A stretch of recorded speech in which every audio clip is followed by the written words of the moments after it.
And we have an update on the breaking news we've been following this morning. SWAT teams are leaving the scene of a domestic situation on Indy's southeast side. Police tell us a man was holding a woman and child inside that home. CBS 4's Tricia Hart is at the scene. What are you hearing right now, Tricia? All right, Bill, we got new details on that breaking news we've been following from Washington State. We now know the police officer was shot in the head, was 61 years old. This all started when police responded to a shooting call in a neighborhood. Investigators say they arrived at the scene and somebody opened fire and then holed up for several hours. The suspect is 44 years old, is under arrest right now. Police say he's well known to them. Law enforcement initially thought there were hostages in that home, but now those people are being considered persons of interest. We're working to get more details about 3 people shot around 7 p.m. on Indy's northwest side. We're told one of the victims was shot in the arm along Alameda and was taken to the hospital in an ambulance. But 10 minutes later, 2 other people showed up at a different hospital with gunshot wounds. They're in critical condition right now. Some travelers going from Dallas to Indianapolis had a later arrival than expected in the Circle City last night. Their flight was diverted and delayed because of an e-cigarette malfunction. American Airlines 1129 from Dallas to Indy finally got to the Circle City around 10 last night. Here's what one passenger on board said happened. We're told some guy brought e-cigarettes, and I don't know if he smoked it or not, but it set something on fire. The FAA is investigating this right now. And here's something you want to take a look at and listen to. Crime doesn't pay for a woman at a Kokomo flea market. This is surveillance video. It was Wednesday at the Vendor City Flea Market. Police say the owner of the place noticed a woman stuffing something in her jacket. When she questioned the woman, that woman left and got into her car. But the business owner followed her out and also got in the vehicle. You see it at the top of your screen there, a little chase. Seconds later, we see her walking back into the store with the thief's purse. She said there was about $50 worth of stuff in it. This business pays for my children, pays my bills. I have 2 kids. If my vendors start thinking that we just allow people to steal from us, then if the vendors leave, I don't have that income. Well done, Daryl. She did get a couple of scrapes from climbing into that thieves' car. A police report's filed right now, but so far nobody's under arrest. In the blue zone, it seems like hope is fading fast, but the Colts aren't giving up on a playoff berth just yet. They're at Minnesota this weekend. Vikings have a stout defense, but the Colts are going to be bolstered by the return of their quarterback to the practice field and a belief that anything can happen. Andrew Luck still working through soreness in his right shoulder and elbow, so he was limited in yesterday's workout. No throwing for him, at least in the portion of the media that we were allowed at. The Colts say after that disappointing loss to Houston, they are ready to get back on the field. Especially after a tough loss, you know, like we had Sunday, you're eager to get back out there and you're ready to get back out there and prove that we're better than what we showed. That's just kind of the nature of the guys we have in this locker room, and you know that's the nature of a pro. You're ready to get back out there and play again. You can watch Sunday's game right here on CBS 4, the official home of the Colts. Kickoff 1 o'clock. Before that, Indy Sports Central's Blue Zone coverage is at 11:30. We'll have live reports from Minneapolis. Winter is here, definitely in much of the U.S. It arrived with authority this weekend, and we will have some incredible video of this bus sliding out of control, tell you where it is and what happened if there was anybody on board. And James Corden has spent plenty of time on the roads this year, though they are not snowy. His Carpool Karaoke segment, a huge hit, and now he's going on his last ride of 2016, and it features every passenger from this year.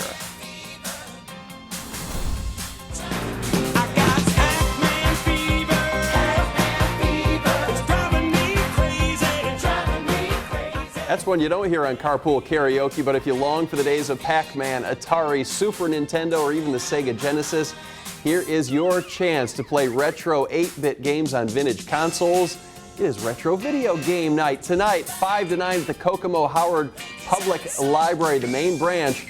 Rediscover your childhood after hours playing video games. It is video game nostalgia. And you know what? They got free pizza. And our long national nightmare is over.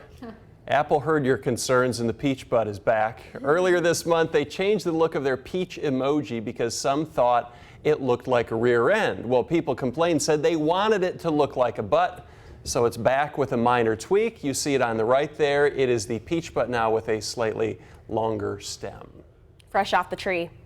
Now, I'm dumb here. What does one use a peach emoji for? Outside of making a butt reference. Sometimes somebody ate a peach. That's right. Oh, there you go. That's Sometimes worth we texting somebody about. Remember when the peach truck visited and brought us all those peaches a couple months ago? Okay. I Well, think you may have kept me away from said peach truck. If you watch that our Seinfeld director episode remembers. about the Mackinac, He told me in my ear. the What? Mackinac peaches. the Mackinac peaches. You never See, know, I Tim. would do it for the Mackinac peaches. those are some good peaches. Yeah. We are looking. Of evacuees is now out of Aleppo, Syria. Convoy of buses and ambulances carried about 1,000 people. That includes 300 children and 28 wounded people out of the Syrian city. After months of bombardment by Russian-backed Syrian forces, the Syrian government began removing people amid a ceasefire that seems to be holding right now. Aid workers think it's going to take several days to get the rest of the people out. Charleston church shooter Dylan Roof is guilty on all counts. A federal jury convicted the avowed white supremacist of murder, hate crimes, and weapons charges. Roof gunned down 9 people during Bible study last year at a church in Charleston. That same jury reconvenes next month to decide if Roof gets the death penalty or life in prison. He did not testify. The 22-year-old, though, says he'll represent himself at sentencing. A former Milwaukee police officer is charged in a fatal shooting that sparked protests. Dominique Hagan Brown is facing a count of first-degree reckless homicide for the death of Slyville Smith during a traffic stop back in August. A criminal complaint says body camera video shows Smith was raising a handgun when he was shot the first time, but wasn't armed when he was shot a second time. I think it's critical to note once again that one of the most important parts of this entire investigation was as a result of the body cameras that were worn by our Milwaukee police officers. If this case had occurred 10 years ago or 15 years ago, we would not have that evidence. Hagan Brown tells investigators he thought Smith was reaching for another gun in his waistband when he fired that fatal shot.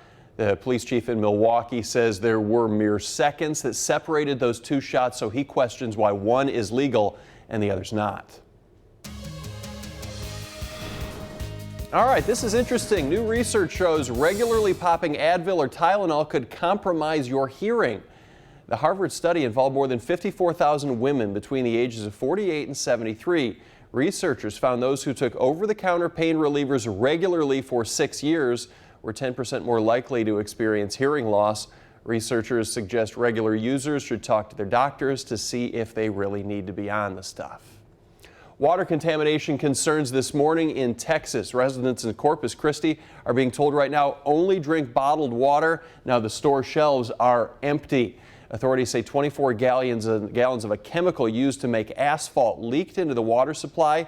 That bad water can actually burn skin, and boiling and treating it is not an option. It wasn't from the water aisle. This is more like, okay, you know the little waters that you get from the coolers on the side of the cashier? Yeah, we just got about $12 worth of those. So, yeah, we got lucky. Corpus Christi schools are closed because of that water pollution problem. Listen to this, McDonald's wants to deliver your Big Mac straight to your door. They're testing delivery options in Florida. The delivery service is part of Uber Eats, a new feature from Uber that partners with restaurants to deliver meals to people. If all goes well, McDonald's wants to expand the service to other states. Accumulations. I'll have a breakdown of FutureCast coming up. Our Brittany will see in about 4 minutes. First, though, CBS 4 is still following breaking news from overnight. A shooting at a far east side Indianapolis apartment complex leaves one man dead. Metro police are trying to figure out why he was there in the first place. Police say the shooting was around 1 o'clock at the apartment on East Ridge Drive. When IMPD arrived at the second floor apartment, they found a relative of that victim attempting to do CPR. Police say the sliding glass door to the balcony was also broken. They think that was part of the crime, but they're still trying to piece together everything. Again, a lot of confusing pieces of evidence, a lot of information that we haven't been able to link and put together in any sort of form to give us an idea what exactly occurred here this evening. Neither the victim nor the relative lived at that apartment. Police are not releasing the person's identity just yet. Controversy continues to swirl over a Christmas display in Knightstown. It involves the cross that was atop the Christmas tree you saw there. After a lawsuit by the ACLU and the removal of the cross, negotiations today are going to pick up to work on a new display. CBS 4's Tricia Hart is live in our newsroom now, and some people are really working hard to keep the cross in this new decoration, Tricia. Yeah, that's right, Tim. Tricia, thank you for that. New this morning, this former daycare worker is under arrest on multiple counts of child molestation. Police arrested John Beeler last night. He was fired by Charity Child Care on Indy's near West Side just last week. Investigators aren't saying much, but CBS 4 did get an email from one of the parents who uses Charity Child Care. The center sent a letter out saying, quote, Beeler had inappropriate contact with a child in our school-age program. Our administration is fully cooperating with CPS and IMPD. To get them off the interstate, especially with this cold temperature, so that they're not stuck out here in, 15-degree weather, waiting for help. The Hoosier Helpers are out in full force, assisting drivers who may be stranded on the side of the road. AAA suggests you take precautions to prevent joining them. That includes checking your battery, making sure you have more than a quarter tank of gas, and not using your wipers until you've defrosted the windshield or scraped off the ice. School districts across central Indiana are using this app to keep students warm in this frigid weather. We've talked about Here Come the Bus before. It uses GPS on buses that allows the app to show parents and kids the exact location of the bus and whether it's on schedule or running behind. This keeps kids from having to wait out in the cold. If you want more information on Here Comes the Bus or to find out if your school district uses it, go to CBS4Indy.com. 6:34 now, checking in with Brittany. You know, these storms that are coming in, the rain is traveling a long way before it gets here, isn't it? It really is. They're over the four corners right now. The new Star Wars movie Rogue One is out now. This guy's definitely in the spirit, we think. Take a listen. Yeah, it's a Star Wars theme. He's riding a unicycle while wearing a kilt and playing a bagpiper while dressed as Darth Vader. And oh yeah, that bagpipe breathes fire. Yeah, we don't really know what he's doing, but it's pretty cool, huh? And there's nothing quite like live television. In California, somebody decided it'd be a great idea to ride a scooter in the studio. Yeah, nothing could go wrong with that, could it? Hey, here's another event for your weekend. Santa visits Wolf Park tomorrow, 1 to 4 at Wolf Park in Battleground, that's near Lafayette. You can go and decorate small evergreen trees with wolf edible treats like hot dogs, Spam, and even spaghetti. Then Santa distributes them to the wolves. All this, of course, is outside, but if you go, you can go to the buildings to warm up, have hot chocolate, and after the tree and treat distribution, you can talk to Santa.